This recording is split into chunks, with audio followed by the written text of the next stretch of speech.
Have you ever wondered how small amounts of money can grow into significant wealth? Today, we are exploring the concept of a mutual fund. It is a professional investment vehicle set up as a trust to collect money from many people.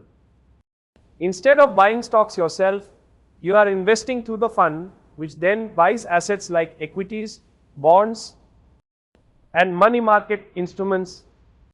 It is important to remember that this is not just a different product, but a much more professional way for you to invest. Moving from that basic idea, let's look at the bigger role these funds play in our economy. Their primary job is to help you build wealth or earn a regular income.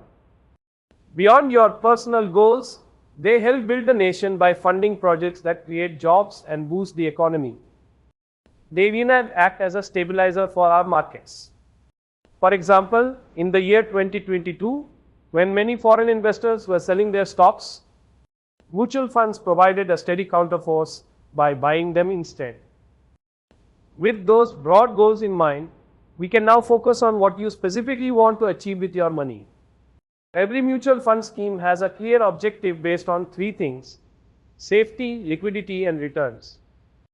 An overnight fund, for instance, focuses on high liquidity and reasonable income by investing in papers that mature in just one day. It is very important to know that all the profits and losses belong entirely to you, the unit holder, while the management companies are simply paid a fee for their work. Once a goal is set, the fund needs a clear plan to reach it, which is known as the investment policy. This policy acts as a blueprint and is always shared with you in the scheme information document, or SID. It breaks down into two parts: asset allocation and investment style. For example, if the goal is capital growth, the fund might put more money into equity shares. The style could also be focused or diversified, depending on how the manager chooses to pick securities. To understand how your own money fits into this plan, we need to talk about the basic unit of investment. When you put money into a scheme, it is turned into a specific number of units. Every unit usually has a starting accounting value called a face value, which is typically 10 rupees. If you take the total number of units issued and multiply them by 10 rupees, you get the total unit capital of that scheme. But the value of those units does not stay the same, and that brings us to cost and daily worth. Running a fund involves recurring expenses like fees and commissions, and SEBI sets very strict limits on how much can be charged. These costs are taken out before we calculate the NAV, which stands for net asset value.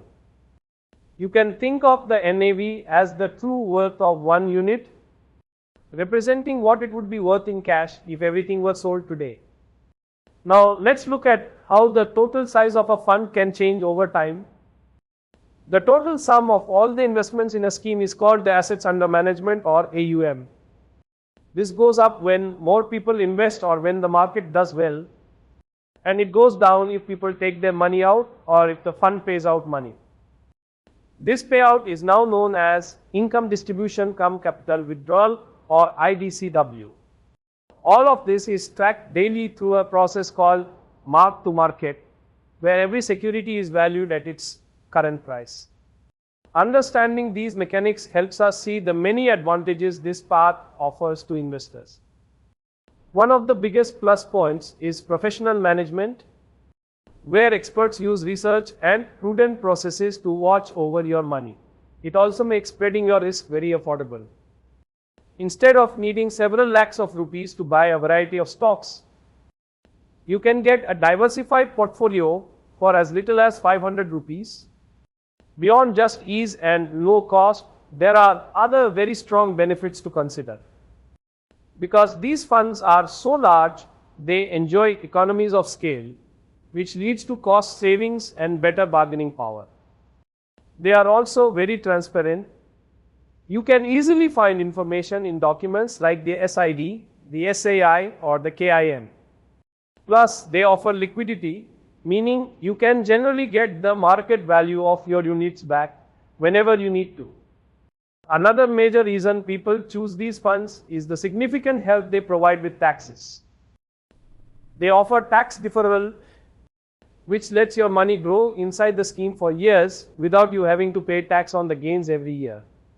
Also, specific schemes like ELSS acting as a tax shield can help you reduce your taxable income. Under Section 80C, you can get a deduction for up to 1,50,000 rupees in a single year. To make your journey even smoother, the entire system is built for your convenience and protection. SEBI provides strict oversight to make sure investors are safe. You can also use systematic approaches to stay disciplined. An SIP is perfect for regular investing, while an SWP can give you a regular income. You can even use an STP to move your money between different schemes as your needs change. While there are many great benefits, we should also look at the parts that might not fit every person perfectly. One limitation is that you cannot customize the portfolio yourself. Unlike a PMS, where you might have more control, in a mutual fund, you leave all the decisions to the manager. You might also feel overwhelmed by the thousands of different schemes available. To help with this, SEBI has created clear categories so you can compare similar funds more easily. Finally, it is important to understand what a fund cannot promise you. You do not have individual control over the costs, as they are shared proportionally by everyone in the scheme. Most importantly, there are no guaranteed returns. A mutual fund is a pass-through vehicle, which means the risks and the rewards of the market go directly to you. Your final results will depend on the market, the specific securities held, and the skill of the manager